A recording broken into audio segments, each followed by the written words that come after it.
ಉಮಾಸ್ವಾಮಿ ಭಗವಂತರು ರಚನೆ ಮಾಡಿದ್ದಾರೆ. ಇದರಲ್ಲಿ 357 ಸಂಸ್ಕೃತ ಸೂತ್ರಗಳಿದ್ದು ಇವುಗಳನ್ನ ಇದ್ರೆ ಗುಜರಾತಿಯದೊಳಗ ರಾಯಚಂದ್ ಭಾಯಿ ಟೀಕೆ ಬರ್ತಾರೆ. ಅದರದ ಕನ್ನಡನೊಳಗ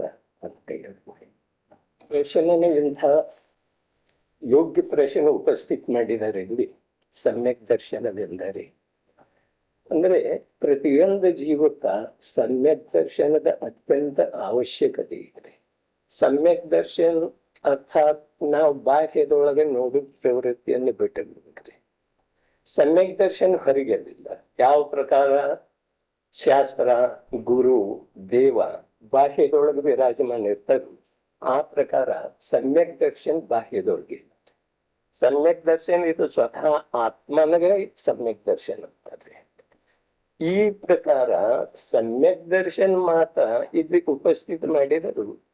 ಜೀವಕ್ಕೆ ಸಮ್ಯಕ್ ದರ್ಶನ ಇಲ್ಲದ ಧರ್ಮದ ಆರಂಭನ ಆಗುವುದು. ಧರ್ಮದ ಆರಂಭ ಅರ್ಥಾತ್ ತನ್ನ ಸ್ವರೂಪದ ಪರಿಚಯ ಆಗ್ಬೇಕಾದ್ರೆ ಸಮ್ಯಕ್ ದರ್ಶನದ ಅನಿವಾರ್ಯತೆ ಇದ್ರಿ. ಅದರ ಸಲುವಾಗಿ ಇಲ್ಲಿ ಹೇಳ್ತಾರು, ಏನ್ ಹೇಳ್ತಾರು, ಸಮ್ಯಕ್ ದರ್ಶನ ಏನೈತಿ ಇದ ಜೀವ ದ್ರವ್ಯದ ಶ್ರದ್ಧಾಗುಣದ ನಿರ್ಮಲ ಪರ್ಯಾಯ. ಅಂದ್ರೆ ನಾನು ಜೀವ ದ್ರವ್ಯ ಇದ್ದೇನೆ, ಇದನ್ನ ಮೊದಲು ಸ್ವೀಕಾರ ಮಾಡೋದು ಅನಿವಾರ್ಯ ಇದ್ದೇನೆ. ನಮ್ದು ಪರಿಸ್ಥಿತಿ ಏನಾಗೈತಿ, ನಾನಂದ್ರೆ ಶರೀರ. ಈ ಶರೀರ ರೂಪ ನಾನು ಎಷ್ಟು ಮಟ್ಟಿಗೆ ಇದ್ದೇನೆ ಇದನ್ನ ನಾವು ಯೋಚನೆನ ಮಾಡ್ತಾ ಇಲ್ಲ. ಇದು ದುಃಖದ ಮಾತಿದ್ದೀರಿ. ಕಾರಣೇನ ವಾಸ್ತವಿಕ ನನ್ನ ಜೀವನದೊಳಗ ಸಾಕಷ್ಟು ದೇಹಗಳನ್ನ ಸುಟ್ಟು ಬಂದಿದೆ, ಹೌದಿಲ್ರಿ ಪ್ರತಿಯೊಬ್ಬರ. ಹಾಗಾದ್ರೆ ಪ್ರತ್ಯಕ್ಷ ಜೀವವನ್ನು ಯಾರು ಸುಡಲು ಸಾಧ್ಯತೆ ಇರುತ್ತೆ? ಇಲ್ಲ.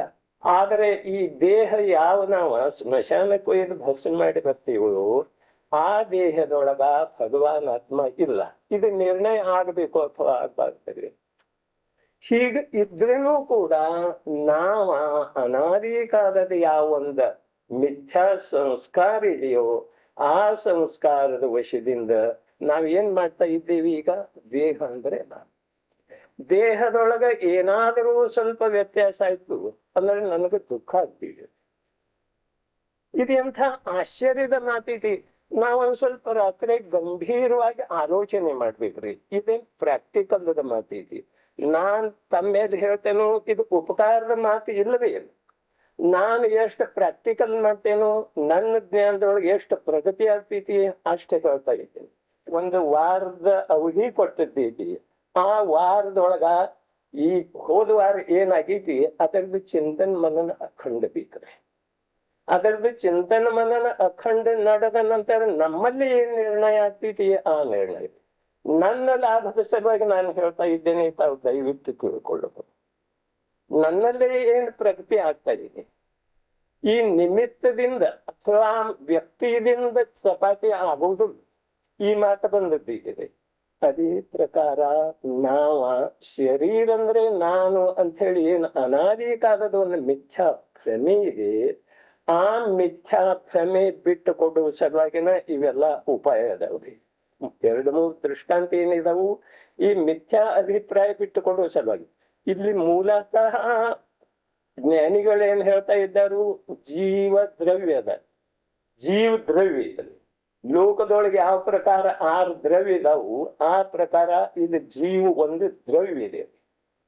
ಅದ ಅನಾದಿ ಏನಿದಾನೆ ಸತ್ತಾ ರೂಪದಿಂದ ಯಾವಾಗಲೂ ಇರುವಂಥದ್ದಿದ್ರಿ. ಆ ದ್ರವ್ಯದ ಶ್ರದ್ಧಾ ನಾಮದ ಗುಣ ಅಂದ್ರೆ ಶ್ರದ್ಧಾ ಮೊದಲಾದ ಅನಂತ ಗುಣಗಳಿರ್ತವೆ. ಅಂದ್ರೆ ಉತ್ತರ ಹೇಳು ರೀತಿ ನೋಡಿದ್ವಿ ನಾವು. ಏನ್ ಹೇಳ್ತಾರು, ಜೀವ ದ್ರವ್ಯದ ಶ್ರದ್ಧಾ ಗುಣದ ನೋಡ್ರಿ.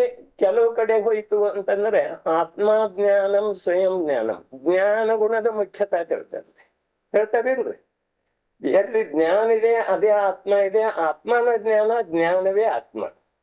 ಹೀಗೆ ಹೇಳ್ತಾ ಇರುವಾಗ ಇಲ್ಲಿ ಏನ್ ಹೇಳ್ತಾ ಇದ್ದಾರೆ ಅಂದ್ರೆ ಜೀವ ದ್ರವ್ಯದ ಶ್ರದ್ಧಾ ಗುಣದ ಜ್ಞಾನ ಗುಣ ಇದ್ರಿ ನಮಗ ಪ್ರಯೋಜನ ಏನೈತಿ ಅದನ್ನ ಸಿದ್ಧಿ ಮಾಡೋದಿದೆ ರೀ ಇದು. ಜೀವ ದ್ರವ್ಯದ ಶ್ರದ್ಧಾ ಗುಣದ, ಶ್ರದ್ಧಾ ಮೊದಲಾದ ಅನಂತ ಗುಣ ಅದಾವ್ರಿ. ಆದ್ರೆ ಮುಖ್ಯತಃ ಎತ್ತಿ ಹೇಳ್ತಾ ಇದ್ದಾರೆ ಶ್ರದ್ಧಾ ಗುಣ. ಶ್ರದ್ಧಾ ಗುಣ ಅಂದ್ರೆ ಇದು ನಾನು ಜೀವ ದ್ರವ್ಯ ಇದ್ದೇನೆ, ಇದ್ರ ಮೇಲೆ ಶ್ರದ್ಧಾ ನಮ್ದಾಯ್ತು ಅಥವಾ ಇಲ್ಲ. ನನ್ನಲ್ಲೇ ಶ್ರದ್ಧಾ ನಾಮದ ಗುಣ ಇದೆ. ಜ್ಞಾನ ನಾಮದ ಗುಣ ಇರುವುದರಿಂದ ಎಲ್ಲವನ್ನೂ ತಿಳ್ಕೊಳ್ತೀರಿ.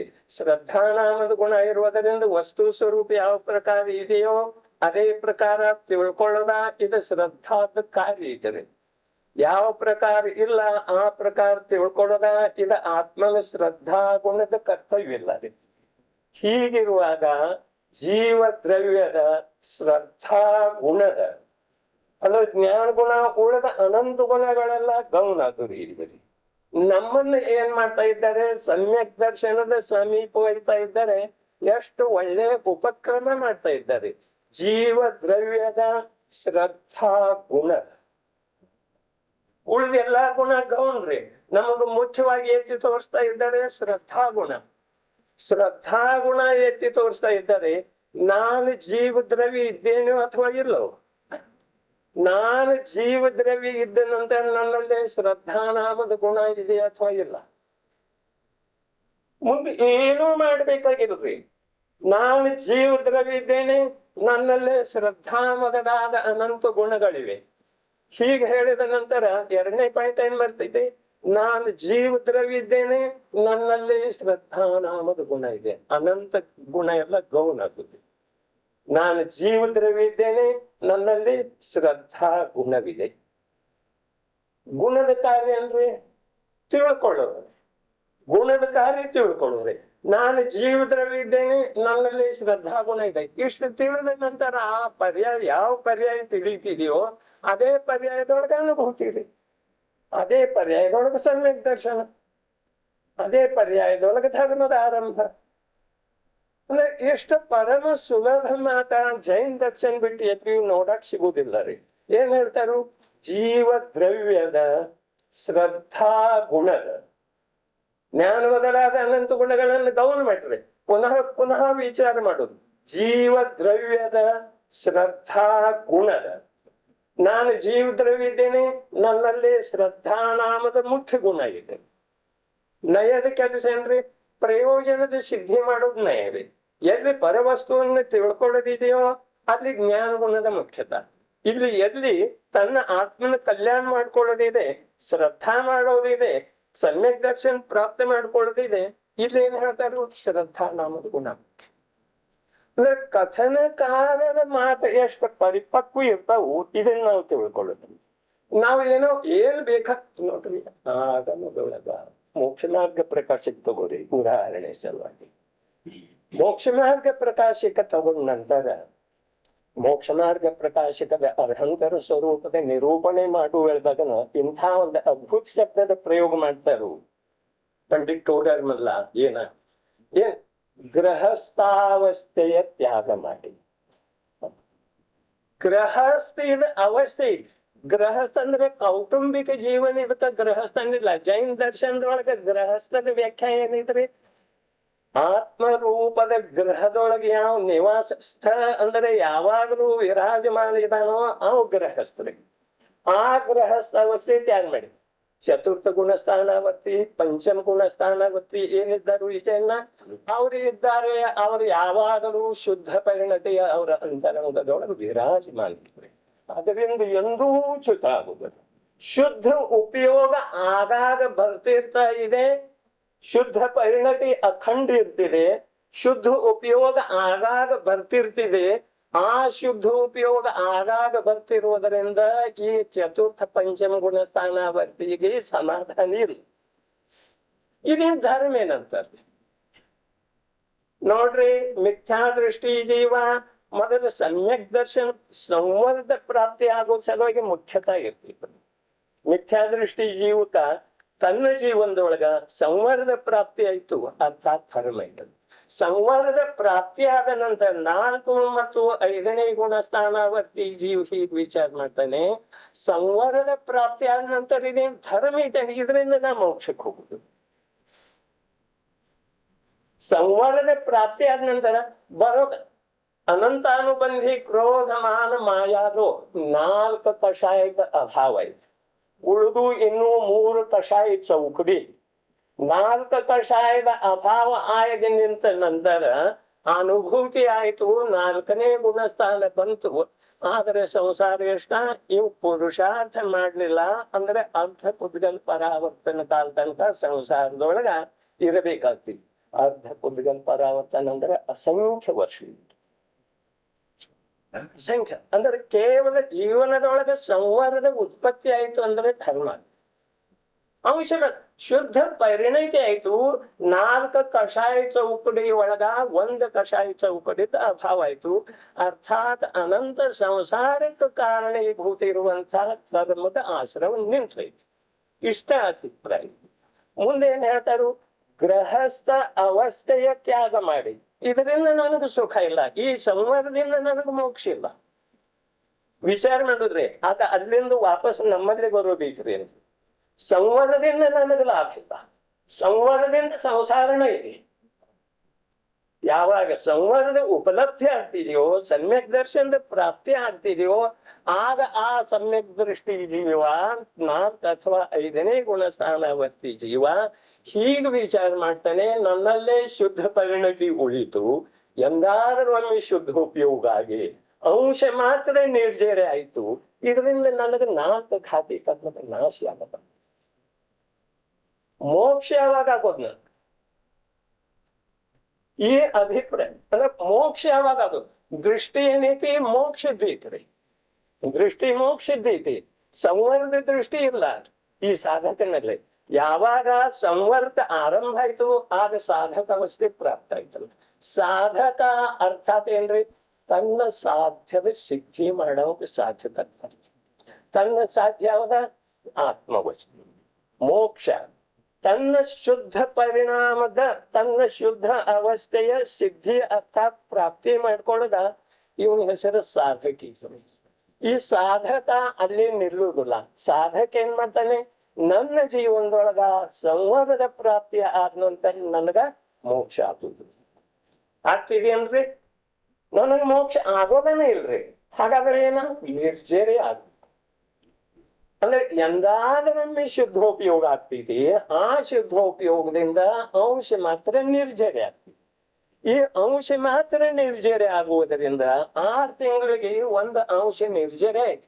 ನಮ್ಮ ಸತ್ತಾದೊಳಗ ಅನಾದಿ ಕಾಲದಿಂದ ಎಷ್ಟು ಕರ್ಮ ಇದೆ, ಅದರದೆಲ್ಲ ನಿರ್ಜರಿ ಯಾವಾಗ? ಅದಕ್ಕ ಆ ಸಾಧಕ ಜೀವ ಸಂವರದ ಉಪಲಬ್ಧಿ ಆದ ನಂತರ, ನನಗೆ ಸಮ್ಯಕ್ ದರ್ಶನ ಪ್ರಾಪ್ತಿ ಆದ ನಂತರ ನನ್ನ ಜೀವನ ಮುಗಿದಿಲ್ಲ, ಸಂಸಾರ ಸಮಾಪ್ತ ಆಗಲಿಲ್ಲ. ಆದ್ರೆ ಏನೈತಿ? ನಿರ್ಜರದ ಮುಖ್ಯತಾಯಿ. ಅದರ ಸಲುವಾಗಿ ಗೃಹಸ್ಥ ಅವಸ್ಥೆಯ ತ್ಯಾಗ ಮಾಡಿ. ಗೃಹಸ್ಥದ ಅವಸ್ಥಾ ಐತಿ, ಒಂದು ಸಮಯದ ಮಾತ್ರ ಐತಿ. ಗೃಹಸ್ಥ ಇದು ಒಂದು ಸಮಯದ ಮಾತ್ರ ಐತಿ. ಅವಸ್ಥಾ ಐತಿ, ಪರ್ಯಾಯ ಐತಿ ಒಂದು ಸಮಯ. ಗೃಹಸ್ಥ ಅವಸ್ಥೆಯ ತ್ಯಾಗ ಮಾಡಿ. ಹೇಗೆ ತ್ಯಾಗ ಮಾಡಿದ? ಮುನಿ ಧರ್ಮದ ಅಂಗೀಕಾರ ಪೂರ್ವಕ ತ್ಯಾಗ ಆಯ್ತದ. ತ್ಯಾಗ ಮಾಡ್ಲಿಲ್ಲ. ಮುನಿ ಇದು ಧರ್ಮ ಐತ್ರಿ, ಮುನಿ ಇದು ವೇಷ ಇಲ್ಲ. ಮುನಿ ಏನಿದೆ? ಮುನಿ ಇದು ಧರ್ಮ ಇದೆ. ಮುನಿ ಧರ್ಮದ ಅಂಗೀಕಾರ. ಮುನಿ ಧರ್ಮದೊಳಗ ಅಖಂಡ ಶುದ್ಧೋಪಯೋಗದೊಳಗೆ ಇರೋದು ಇದು ಪ್ರತಿಜ್ಞೆ ಇರ್ತೈತಿ. ಇದಕ್ಕೆ ಮುನಿ ಧರ್ಮ ಅಂತ. ಶುದ್ಧೋಪಯೋಗದಿಂದ ಅಂಶ ಮಾತ್ರ ಹೊರಗೆ ಬರೋದನ ಇಲ್ಲ. ಇದು ವ್ರತ ರೀ. ನಾವು ನಮ್ಮ ಕಲ್ಪನೆಯಿಂದ ಧರ್ಮ ತಿಳ್ಕೊಂಡ್ವು ಅಂದ್ರೆ ನಮ್ಮ ಜೀವನದೊಳಗೆ ಮನುಷ್ಯ ಪರ್ಯಾಯದ ಸಾರ್ಥಕತೆ ಎಂದೂ ಆಗುವುದಿಲ್ಲ. ಏನ್ ಹೇಳ್ತಾರು? ಮುನಿ ಇದ ಧರ್ಮಿ. ಮುನಿ ಧರ್ಮದ ಅಂಗೀಕಾರ ಮಾಡಿ ಅಂದ್ರೆ ಎಷ್ಟು ಜ್ಞಾನಿ. ಇದು ಅನುಭೂತಿಯೊಳಗೆ ನಿಂತವಲ್ಲ, ಶುದ್ಧ ಪರಿಣತಿಯೊಳಗೆ ನಿಂತಹ ಒಬ್ಬ ಗೃಹಸ್ಥ ಜೀವ ಈ ಮಾತನ್ನ ಹೇಳ್ತಾ ಇದ್ದಾನೆ. ಶುದ್ಧ ಉಪಯೋಗದೊಳಗೆ ವಿರಾಜಮಾನ ಇರುವಂತಹ ಮುನಿ ಭಗವಂತರ ಮಾತಲ್ಲಿರಿ. ಗೃಹಸ್ಥ ಅವಸ್ಥೆಯ ತ್ಯಾಗ ಮಾಡಿ, ಮುನಿ ಧರ್ಮದ ಅಂಗೀಕಾರ ಮಾಡಿ, ನಿಜ ಸ್ವಭಾವ ಸಾಧನೆಯ ಮುಖಾಂತರ 4 ಘಾತಿ ಕರ್ಮಗಳನ್ನು ನಷ್ಟ ಮಾಡಿ ಏನು ಉಳಿದು ಹೇಳ್ರಿ ಸಂಸ್ಥೆ ಆಕೆ ಪೂರ್ಣ ಇಲ್ಲ ರೀ. ಶುದ್ಧ ಪರಿಣತಿ ಒಳಗ ಕೇವಲ ಸಮ್ಯಕ್ ದರ್ಶನ ಆದವ ಪಂಚಮ ಗುಣ ಸ್ಥಾನ ವರ್ತಿದ ಮಾತಿರ್ಲಿ. ಶುದ್ಧ ಪರಿಣತಿ ಒಳಗ ಅಖಂಡ ಇರುವಂತಹ ವ್ಯಕ್ತಿ ದೃಷ್ಟಿ ಎಷ್ಟು ಪರಿಪಕ್ವ ಇರ್ತಿ. ಗೃಹಸ್ಥ ಅವಸ್ಥೆಯ ತ್ಯಾಗ ಮಾಡಿ ಮುನಿ ಧರ್ಮದ ಅಂಗೀಕಾರ ಮಾಡಿ ನಿಜ ಸ್ವಭಾವ ತನ್ನ ಸ್ವಭಾವ ಏನೈತಿ ತನ್ನ ಸ್ವಭಾವ ನಿಜ ಸ್ವಭಾವದ ಸಾಧನೆಯ ಮೂಲಕ 4 ಘಾತಿ ಕರ್ಮಗಳನ್ನು ನಷ್ಟ ನೋಡ್ರಿ. ವಿಚಾರ ಮಾಡುವ ಮಾತಿದೆ ರೀ. ನಮ್ಗ ಯಾವುದೂ ಗಂಭೀರ ಅನಿಸ್ತಾ ಇಲ್ಲ ರೀ ವಿಷಯ ರೀ. ಯಾವ ಸಮ್ಯಕ್ ದೃಷ್ಟಿ ಜೀವ ಸಂವರ ಪ್ರಾಪ್ತ ಆಗೈತಿ, ಸಮ್ಯಕ್ ದರ್ಶನದ ಉತ್ಪತ್ತಿ ಆಗೈತಿ, ಸಂಸಾರ ಸೀಮಿತ ಆಗೈತಿ. ಆದ್ರೆ ಅದರೊಳಗ ಆ ವ್ಯಕ್ತಿಗೆ ಎಷ್ಟು ತೃಪ್ತಿ ಇದೆ ಅಂಶ ಮಾತ್ರ ತೃಪ್ತಿ.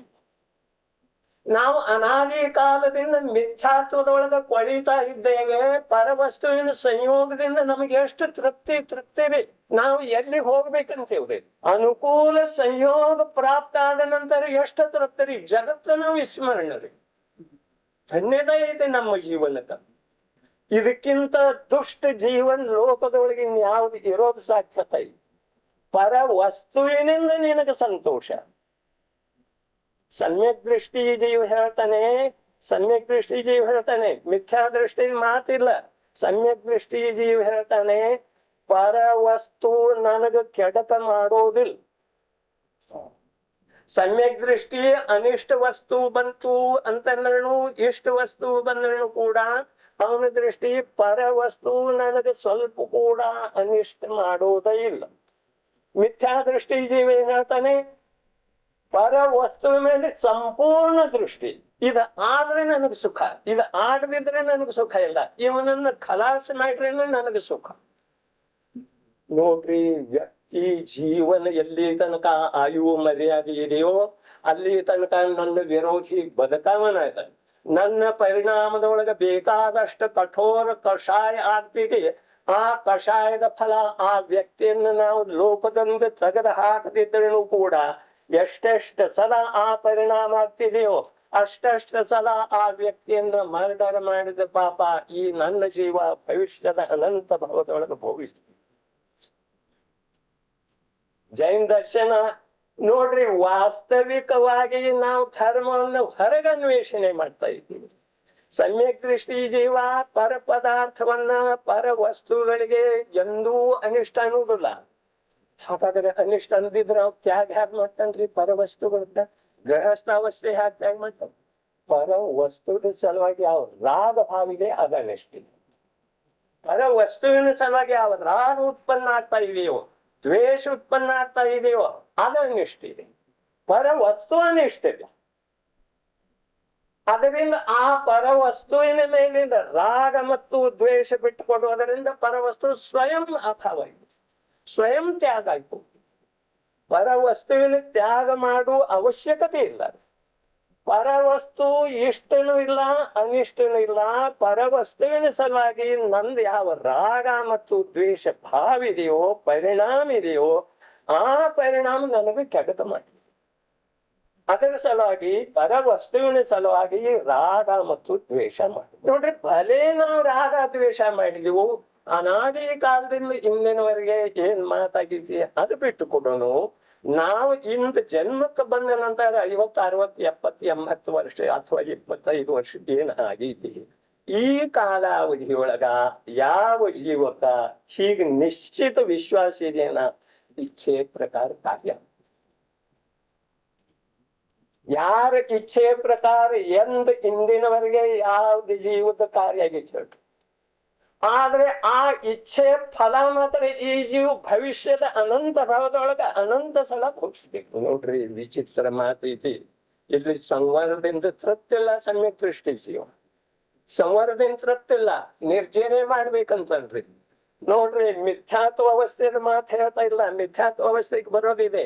ಇದು ಸಮ್ಯಕ್ ದೃಷ್ಟಿ ಮಾತು ಹೇಳ್ತೈತಿ. ಯಾವಾಗ ಸಂವರ್ಣ ಪ್ರಾಪ್ತಿಯಾಗೈತಿ, ಸಮ್ಯಕ್ ದರ್ಶನದ ಉತ್ಪತ್ತಿಯಾಗೈತಿ, ಸಂಸಾರ ಸೀಮಿತ ಆಗೈತಿ, ಶುದ್ಧ ಪರಿಣತಿ ಒಳಗ ಅಖಂಡ ಇದೆ, ಎಂದಾದ್ರೊಮ್ಮೆ ಶುದ್ಧ ಉಪಯೋಗ ಬರ್ತಾ ಇದೆ, ಆ ಶುದ್ಧ ಉಪಯೋಗದಿಂದ ಆಂಶಿಕ ನಿರ್ಜರೆ ಆಗ್ತಾ ಇದೆ.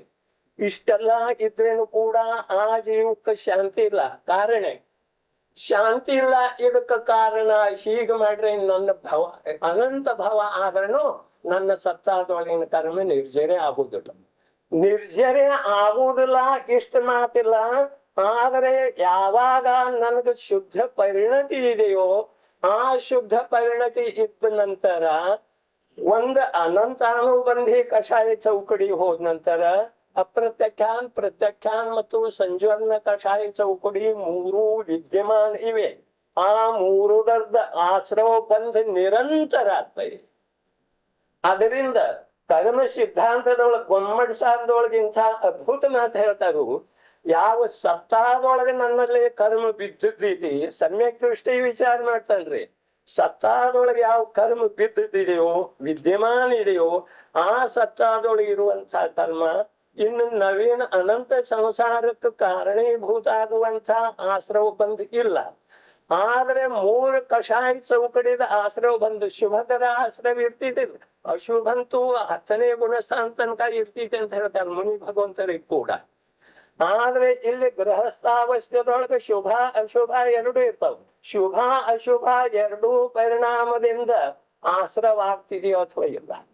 ಆ ಆಶ್ರವಾದ ನಂತರ ಗೊಮ್ಮಡ್ ಸರ್ಕಾರ ಹೇಳ್ತಾರೆ, ಯಾವ ಪೂರ್ವದೊಳಗಿನಿಂದ ಸತ್ತಾರೂಪದಿಂದ ಕರ್ಮ ವಿದ್ಯಮಾನ ಇದೆಯೋ, ಆ ಸತ್ತಾರೂಪದಿಂದ ವಿದ್ಯಮಾನ ಇರುವಂತಹ ಕರ್ಮದೊಳಗ ಈ ನವೀನ ಕರ್ಮ ಬಂಧ ರೂಪದೊಳಗೆ ನಿಲ್ತಿದೆ. ಅಂದ್ರೆ ಗಂಟ ಹಾಕ್ತಿದೆ, ಗಂಟದ ಮೇಲೆ ಗಂಟ್ರೆ ಸರಗಂಟ ಹಾಕಿದ್ರೆ ಎಳಂದ್ರೆ ಬಿಸ್ತಿದ್ರಿ, ಅದಕ್ಕೆ ಕತ್ಕಂಟಿದ್ರಿ. ಮೊದಲ ಅದಕ್ಕೆ ಆಧಾರ ಸಿಕ್ತ್ರಿ. ನಾ ಯಾವ್ದ ಆಧಾರ? ಪೂರ್ವದೊಳಗೆ ಸತ್ತಾರೂಪದಿಂದ ಕರ್ಮ ನನ್ನಲ್ಲೇ ಅನಾದಿ ಕಾಲದಿಂದ ಬಿದ್ದದಿದೆ. ಒಂದು ಸಮಯ ಮೋಹ ಮಾಡಿದ್ದ 70,000 ಕೋಟಿ ತನಕ ಆ ಮೋಹಿನಿ ಕರ್ಮದ ಅವಸ್ಥೆ ಸತ್ತಾರೂಪದಿಂದ ಜೀವದೊಳಗೆ ವಿರಾಜಮಾನ ಇರ್ತಿದ್ರು. ಹೀಗಿರುವ ವೇಳೆದೊಳಗ ಅನಾದಿ ಕಾಲದಿಂದ ಏನು ಸತ್ತಾದೊಳಗೆ ಬಿದ್ದಂತ ಕರ್ಮ ಇದೆಯೋ, ಆ ಕರ್ಮದೊಳಗ ನವೀನ ಕರ್ಮ ಕೂಡುವುದರಿಂದ ಅದಕ್ಕೆ ಗಂಟು ಹಾಕಂಟ ಅಂದ್ರೆ ಗಂಟದ ಮೇಲೆ ಗಂಟು ಹಿಚ್ಚುವುದಂತ ಗಂಟಲ್ಲ. ಅಗದಿ ಪ್ರಯತ್ನ ಪೂರ್ವ ಇಂಥದ ಆ ಮೊದಲಿನ ಸತ್ತಾರೂಪದ ಕರ್ಮದೊಳಗ ಈ ನವೀನ ಕರ್ಮ ಯಾವ್ದ ಪ್ರತ್ಯಖ್ಯಾನ ಅಪ್ರತ್ಯಖ್ಯಾನ ಮತ್ತು ಸಂಜೋಲನ ರೂಪದ ಕಷಾಯದಿಂದ ಯಾವ ಬಂಧ ಆಗ್ತಿದೆಯೋ, ಆ ಬಂಧ ಮೊದಲಿನ ಸತ್ತಾರೂಪದ ಕರ್ಮದ ಜೊತೆ ಸೇರಿ ನಾನು ನೀನು ಮೈತ್ರಿ. ಇದ ಸಮ್ಯಕ್ ದೃಷ್ಟಿ ಜೀವದ ಮಾತಿದೆ. ಸಮ್ಯಕ್ ದೃಷ್ಟಿ ಜೀವ ಹೀಗೆ ತಿಳ್ಕೊತಾರ. ಮತ್ತೆ ಹೀಗೆ ವಿಚಾರ ಮಾಡಿ ತನ್ನ ಜೀವನದೊಳಗ ಅದಕ್ಕೆ ಏನ್ ಮಾಡ್ತಾನೆ? ಗೃಹಸ್ಥ ಅವಸ್ಥೆ ತ್ಯಾಗ ಮಾಡ್ತಾನೆ. ಗೃಹಸ್ಥ ಅವಸ್ಥೆ ಶುದ್ಧ ಪರಿಣತಿ, ಸಮ್ಯಕ್ ದರ್ಶನ ಇದು ಬಹಳ ಆದ್ರೆ 5ನೇ ಗುಣಸ್ಥಾನನೂ ಇದೆ. ಆದ್ರೆ ಅದರಿಂದ ನಿರ್ಜರಿ ಇಲ್ಲ. ನಿರ್ಜರಿ ಎಂದಾದ್ರೂ ಆಗ್ತೈತಿ. ಆ ನಿರ್ಜರದಿಂದ ನಮ್ಮ ಸತ್ತಾದೊಳಗೆ ಇರುವಂತಹ ಕರ್ಮೆಲ್ಲ ಯಾವಾಗ ಹೋಗುತ್ತೆ? ಅದರ ಸಲುವಾಗಿ ಗೃಹಸ್ಥಾವಸ್ಥೆ ತ್ಯಾಗ ಮಾಡಿ ಮುನಿ ಧರ್ಮದ ಅಂಗೀಕಾರ ಮಾಡ್ತಾನೆ. ಮುನಿ ಧರ್ಮ ಅಂದ್ರೆ ಶುದ್ಧೋಪಯೋಗದೊಳಗೆ ಇರೋದು. ಇದು ಒಂದೇ ಒಂದು ಕರ್ತವ್ಯ. ಶುದ್ಧೋಪಯೋಗದಿಂದ ಚ್ಯುತ ಆಗ್ತಾ ಇದ್ದೇನೆ ಇದು ತಿಳಿದು ಬರ್ತಿರುವಂತೆ ಪುನಃ ಶುದ್ಧೋಪಯೋಗದೊಳಗೆ ಹೋಗು ಅನಂತ ಪುರುಷಾರ್ಥ ಮಾಡಿ ಪುನಃ ಶುದ್ಧೋಪಯೋಗದೊಳಗೆ ಹೋಗ್ತಾರೆ. ಒಂದು ಸಲ ವ್ರತ ಸ್ವೀಕಾರ ಮಾಡಿದ ನಂತರ ವ್ರತ ಭಂಗ ಮಾಡುವಂತ ಮಹಾನ್ ಪಾಪ 3 ಲೋಕದೊಳಗೆ ಇನ್ನೊಂದು ಯಾವುದೂ ಇಲ್ಲ. ಹೀಗಿರುವ ವೇಳೆದಾಗ ಮುನಿ ಧರ್ಮ ರೂಪದ ವ್ರತ ಬಂಧ ಮಾಡ್ಕೋತಾರೆ ಈ ಮುನಿ ಭಗವಂತರ. ಶುದ್ಧದಿಂದ ಚ್ಯುತ ಆಗಿ ಗ್ರಂಥ ಬರೀ ಸಲುವಾಗಿ ಶುಭದೊಳಗ ಬರೋ ಸಾಧ್ಯತಾ ಇದೆ. ಯಾತ್ರಾ ಮಾಡೋ ಸಾಧ್ಯತೆ ಏನ್? ಆಹಾರ ವಿಹಾರಕ್ಕೆ ಬರೋ ಸಾಧ್ಯತೆ.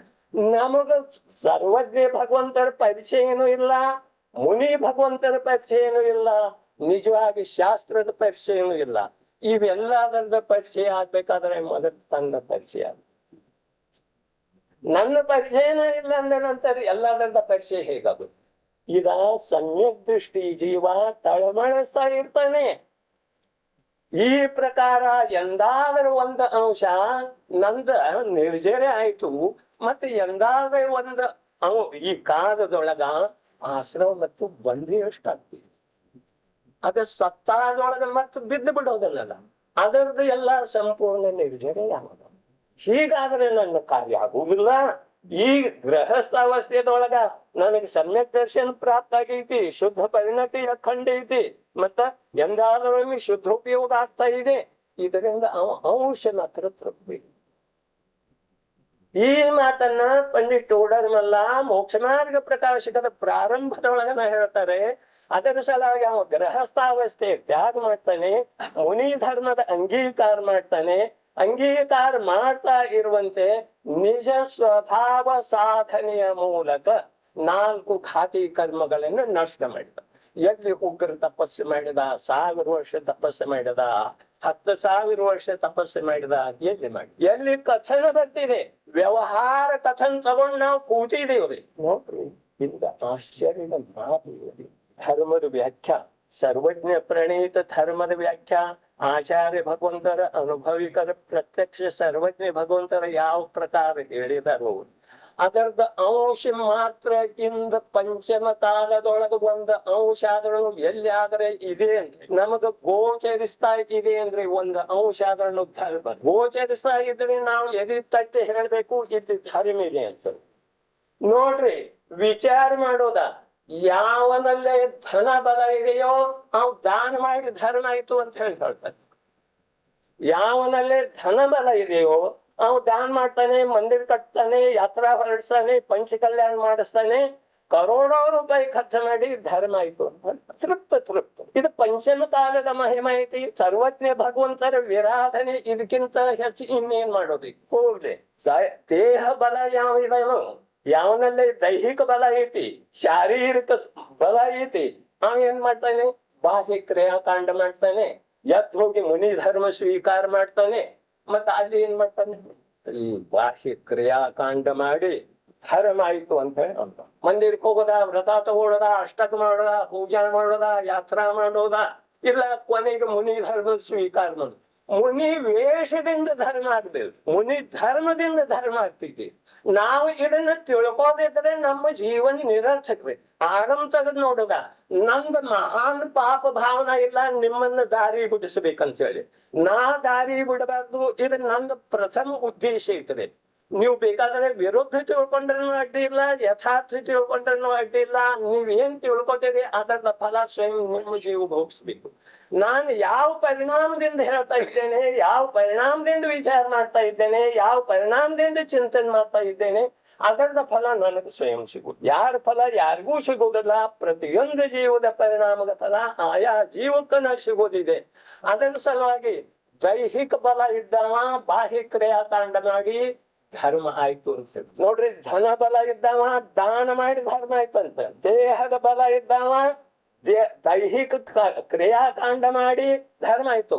ನಡ್ಕೊಂತ ಹೋಗೋದ್ರಿ ಇಲ್ಲಿಂದ ಶಿಖರಜಿಗ್ರಿ, ಮತ್ತ ಅದ ಶಿಖರಜಿ ಇಡೀ ಕ್ಷೇತ್ರದ ಪ್ರದಕ್ಷಿಣೆ ಮಾಡೋದ್ರಿ. ಏನ್ ಲಾಭ ಹಾನಿ ಯಾವುದು ವಿಚಾರ ಇಲ್ಲ.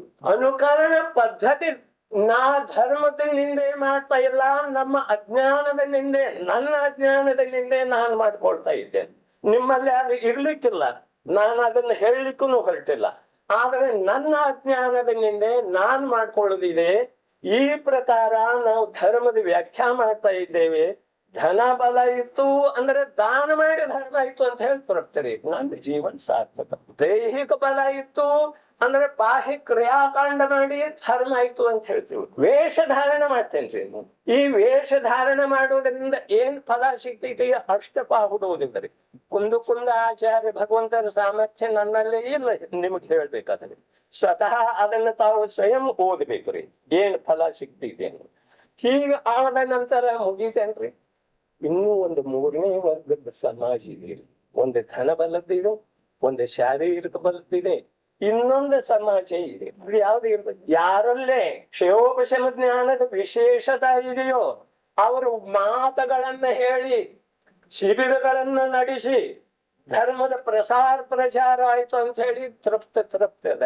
ಯಾರಲ್ಲಿ ಕ್ಷಯೋಕ್ಷಮ ಜ್ಞಾನದ ವಿಶೇಷತೆ, ಮಾತಿನ ಬಲ, ಕಥನ ಪದ್ಧತಿದು ಶೈಲಿ ಉತ್ಕೃಷ್ಟ ಇದೆ, ಜನ ರಂಜನೆ ಮಾಡುವಂತದ್ದೆಲ್ಲ ಕಲೆ.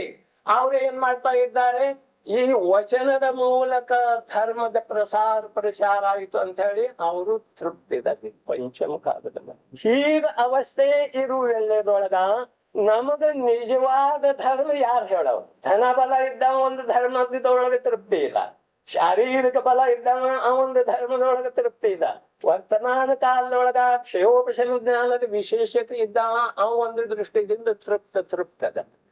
ಹೀಗಿರುವೆಲ್ಲದೊಳಗ ವಾಸ್ತವಿಕ ಧರ್ಮದ ವಿದ್ಯಮಾನತೆ ಇಂದು ಜಗತ್ತಿನೊಳಗೆ ಇದೆಯೇ? ಇದು ತಾವು ವಿಚಾರ ಮಾಡುದು.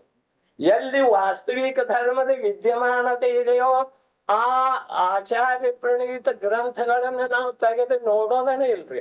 ಇಂದಿನ ವರ್ತಮಾನ ಕಾಲದ ಮುನಿಗಳು ಹೇಳ್ತಾರೆ, ಶ್ರಾವಕೋನ್ ಕೆ ಲಿಯೇ ಸ್ವಾಧ್ಯಾಯ ಕರ್ನಾ ಹಿ ನಹಿ ಸಿರ್ಫ್ ಸುನನಾ चाहिए. ಇದು ಮುನಿ ಭಗವಂತನ ಮಾತ್ರ ಪಂಚಮ ಕಾಲದೊಳಗೆ ಶ್ರಾವಕೋನ್ ಕೆ ಲಿಯೇ ಸ್ವಾಧ್ಯಾಯ ಕರ್ನಾ ಹಿ ನಹಿ ಉನ್ಹೋನೆ ಸಿರ್ಫ್ ಸುನನಾ चाहिए. ಇದರಿಂದ ನಮ್ದ ಘಾತ ಇದಕ್ಕಿಂತ ಹೆಚ್ಚು ಏನು ಮಾಡೋದಿಲ್ಲ. ಹೀಗೆ ಅವಸ್ಥೆ ಪಂಚಮ ಕಾಲದೊಳಗ ಮಿಥ್ಯಾ ದೃಷ್ಟಿ ಜೀವ ಇದೆ.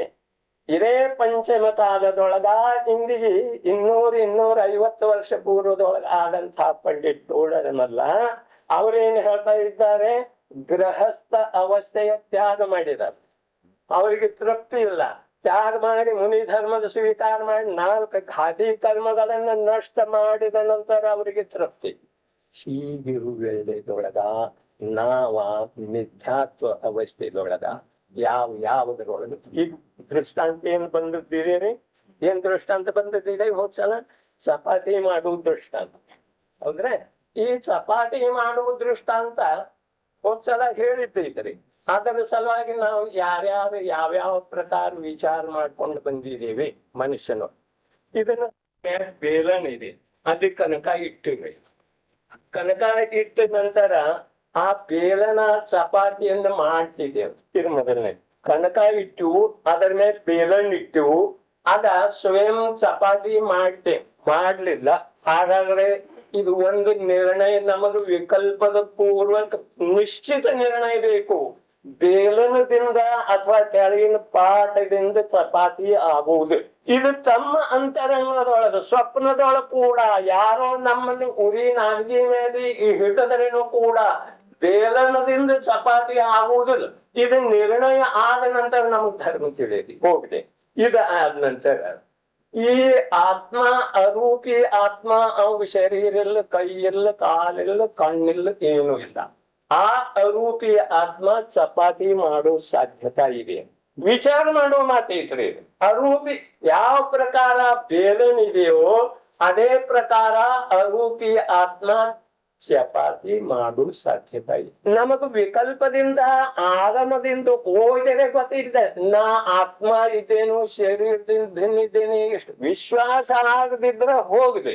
ಆದ್ರೆ ಆತ್ಮ ವಸ್ತು ಇಲ್ಲಿ ಐತಿ. ಇದು ವಿಶ್ವಾಸ ಆಗದಿದ್ರೇನು ಕೂಡ, ಆಗಮ ಹೇಳ್ತಾ ಇದ್ರೇನು, ಜ್ಞಾನಿಗಳು ಹೇಳ್ತಾ ಇದ್ರೇನು, ವಿಶ್ವಾಸ ಆಗದೆ ಇದ್ರೇನು ಕೂಡ ಪ್ರತಿಯೊಬ್ಬರ ಮನೆಯೊಳಗ ಹಿಂದಿನ ತನಕ ಒಂದಿಲ್ಲೊಂದು ಜೀವದ ವಿಯೋಗ ಆಗುತ್ತಿದೆ. ಆ ವೇಳೆದೊಳಗ ನಾವು ಯಾವ ವ್ಯಕ್ತಿಯನ್ನ, ನಮ್ಮ ತಂದೆಯನ್ನ, ನಮ್ಮ ತಾಯಿಯನ್ನ, ಅಣ್ಣ ತಮ್ಮಂದಿರ ಯಾರು ಯಾರನ್ನಾದರೂ ಅವರನ್ನ ನಾವು ನಮ್ಮವರಂತ ಹೇಳಿ ತಿಳ್ಕೊತಿದ್ವಿ.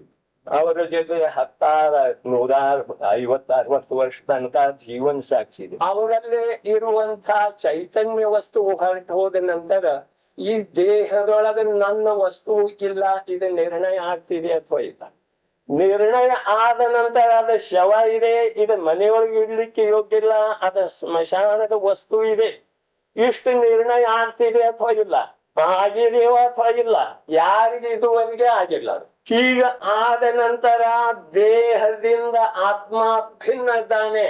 ಆತ್ಮ ವಸ್ತು ಹೊರಟು ಹೋಗೈತಿ, ಈ ದೇಹಕ್ಕೆ ಏನೋ ಬೆಲೆ ಇಲ್ಲ, ಇಷ್ಟರೇ ನಿರ್ಣಯ ಆಗಿದೆ ಇಲ್ರಿ.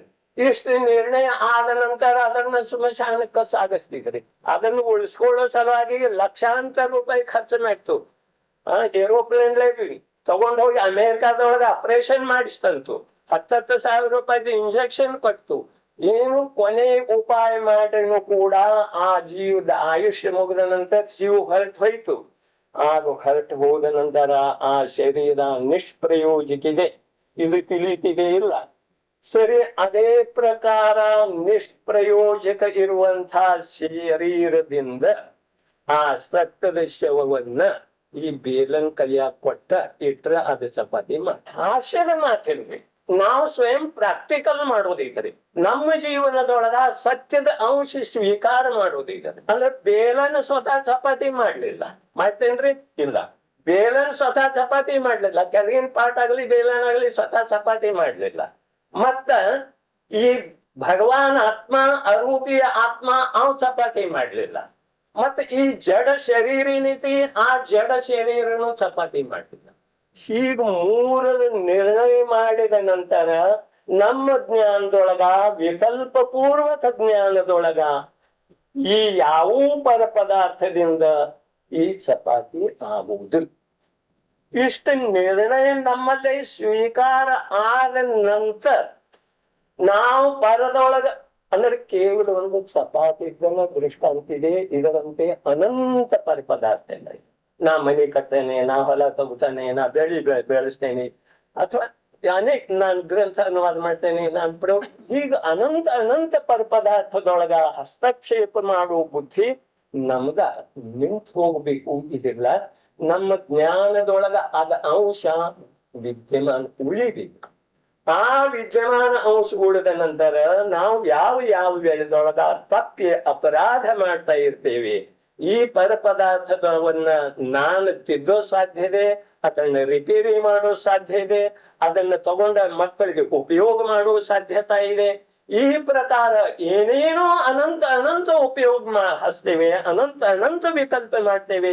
ಈ ಹುಡುಗಿ ಮದುವೆ ನಾ ಮಾಡೋದೈತಿ, ಇದನ್ನು ವ್ಯವಸ್ಥಾ ನಾ ಮಾಡೋದೈತಿ, ಎಲ್ಲರ ಸಲುವಾಗಿ ಧನ ಇಡೋದೈತಿ, ಅನೇಕ ಪ್ರಕಾರದ ವಿಕಲ್ಪರೆ.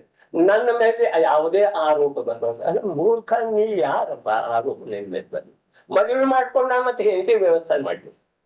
ಇದು ಅನಂತ ವಿಕಲ್ಪಗಳ್ರಿ ನಮ್ಮಲ್ಲಿ. ಈ ಮಿಥ್ಯಾ ವಿಕಲ್ಪ ಇವು ನಮ್ಮಲ್ಲೇ ಸ್ವಲ್ಪ ಗೌಣ ಆಗ್ಬೇಕು. ಇದರೊಳಗೆ ನಾನು ಏನೂ ಮಾಡೋದು ಸಾಧ್ಯತಾ ಇಲ್ಲ. ಇದು ವಿಕಲ್ಪ ಪೂರ್ವಕ ಸ್ವೀಕಾರ, ನಿಷ್ಠತ ಸ್ವೀಕಾರ ಇಲ್ಲ, ಅನುಭವ ಪೂರ್ವಕ ಸ್ವೀಕಾರ ಇಲ್ಲ. ಆದರೆ ಆಗಮದ ಅಧ್ಯಯನ ಪೂರ್ವಕ, ನನ್ನ ಪ್ರಾಕ್ಟಿಕಲ್ ಪೂರ್ವಕ ಇದರದ ಸ್ವೀಕಾರ ಆಗಿದೆ.